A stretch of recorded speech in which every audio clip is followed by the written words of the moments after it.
On commence avec un nom qui revient souvent, Harry Kane. Une source, là, TBR Football, parle d'un intérêt du Real Madrid, mais aussi du Barça, si jamais Kane décidait de quitter le Bayern l'été prochain. Et ce n'est pas tout. Chelsea, Manchester United et même un retour à Tottenham sont évoqués. Ça fait un sacré paquet de monde. C'est vrai que ça peut surprendre, hein, si peu de temps après son arrivée au Bayern. Mais bon, un buteur comme Kane, l'attrait, il disparaît jamais vraiment. Pour le Real Madrid, on peut y voir une suite logique dans leur quête d'un numéro 9 de classe mondiale, même s'ils ont d'autres pistes, des plus jeunes aussi. Et l'intérêt supposé du Barça, ça colle parfaitement à la rivalité historique avec Madrid, quoi. La bataille se joue aussi sur le mercato. Restons à Madrid, mais changeons complètement de profil. Enoticis mentionne une offre de prêt de Newcastle pour le jeune prodige brésilien Endrick, qui doit arriver en janvier. L'idée, ce serait qu'il manque de temps de jeu au Real. Un potentiel prêt pour Endrick. Oui, l'idée d'un prêt pour Endrick, elle n'est pas complètement folle en soi. Pour un joueur si jeune, même pétri de talent, le temps de jeu régulier, c'est vital pour progresser. Passer du Brésil à la pression du Real Madrid, c'est un sacré saut quand même. Donc tu penses qu'un prêt à Newcastle, ça pourrait se tenir? Potentiellement, oui. Pour Endrick, ce serait l'occasion de s'acclimater à un championnat très physique, très exigeant, la Première Ligue. Et pour Newcastle, attirer un nom comme Endrick, même juste en prêt, ce serait un coup sportif et médiatique énorme. Toujours au Real, mais en défense cette fois, d'après ESPN, le club surveillerait Ibrahima Konaté de Liverpool. La source dit qu'il serait en fin de contrat l'été prochain, ce qui en ferait une cible gratuite en tant qu'agent libre. Bon, faut toujours vérifier ces histoires de date de fin de contrat, mais l'idée est là. Ah oui, si Konaté arrivait vraiment en fin de contrat, et c'est un gros si, parce que Liverpool essaie généralement de prolonger ces joueurs-là bien avant, mais si c'était le cas, ce serait évidemment une opportunité en or massif. Recruter un défenseur central de ce niveau, international français, sans payer d'indemnité de transfert, c'est stratégiquement très très malin. Évidemment, ça mettrait une pression folle sur Liverpool pour négocier une prolongation avant l'échéance, quoi. C'est le jeu classique des négociations. Et pour compliquer un peu les choses pour Liverpool, une autre source, Football Insider, rajoute une couche. Ils disent que Marc Guéhi, le défenseur de Crystal Palace, serait frustré. Apparemment, un transfert à Liverpool aurait capoté l'été dernier, et maintenant il viserait le Real Madrid. Le terme « accuserait », utilisé par la source, c'est assez fort d'ailleurs. Oui, faut prendre ça avec d'énormes pincettes, surtout quand le langage est aussi chargé. Les raisons d'un transfert qui échoue, c'est souvent complexe. Allez, on change de pays, direction Barcelone. On a parlé de l'intérêt lointain pour Kane, mais le quotidien allemand Bild parle d'une piste plus concrète. Serhou Guirassy.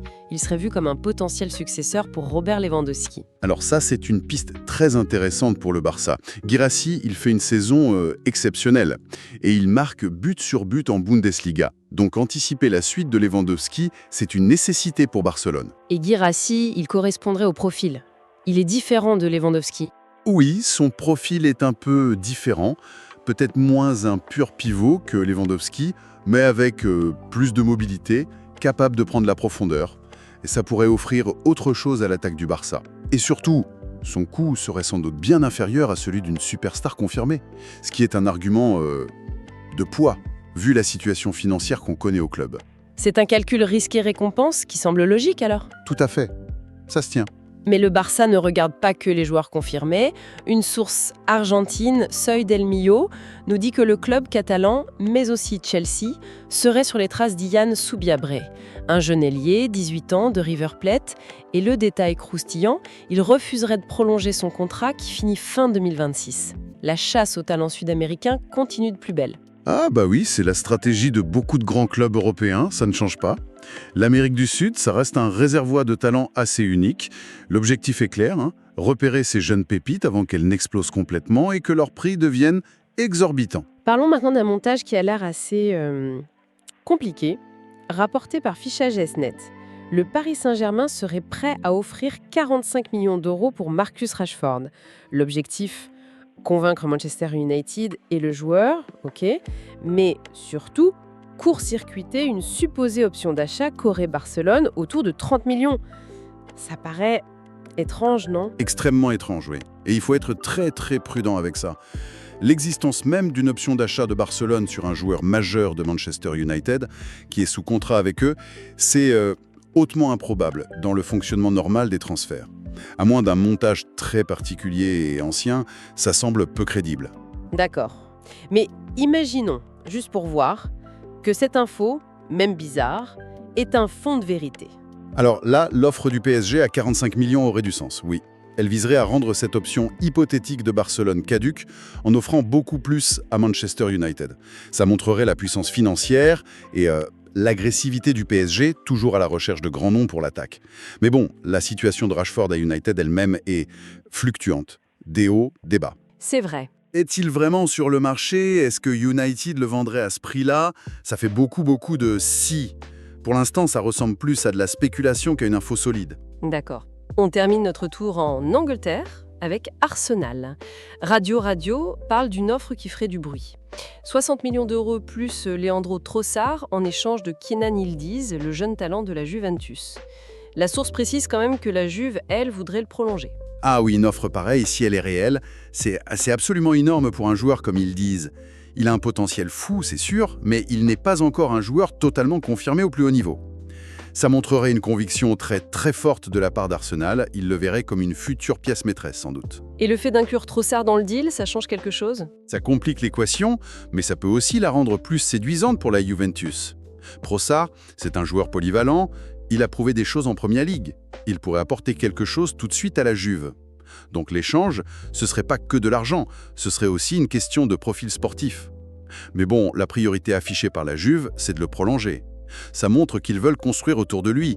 C'est le scénario classique, hein. Le club acheteur prêt à faire une folie pour un potentiel et le club vendeur qui veut absolument garder son joyau. Un bras de fer, fascinant. Si on essaye de prendre un peu de hauteur sur tout ça, on voit quand même des stratégies assez différentes émerger, non? Le Real et le Barça qui regardent une superstar comme Kane, mais qui préparent aussi l'avenir avec des jeunes ou des agents libres. Le PSG, toujours à l'affût d'un grand nom, un peu comme d'habitude, et Arsenal prêt à miser très gros sur un très jeune joueur.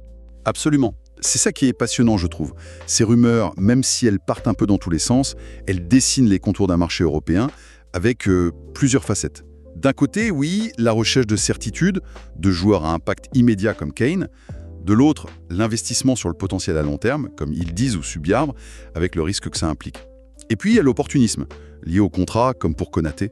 Et la rivalité, on sent qu'elle joue toujours un rôle important, non? Entre le Real et le Barça, par exemple. Ah oui, indéniablement. La compétition, elle n'est pas que sur le terrain.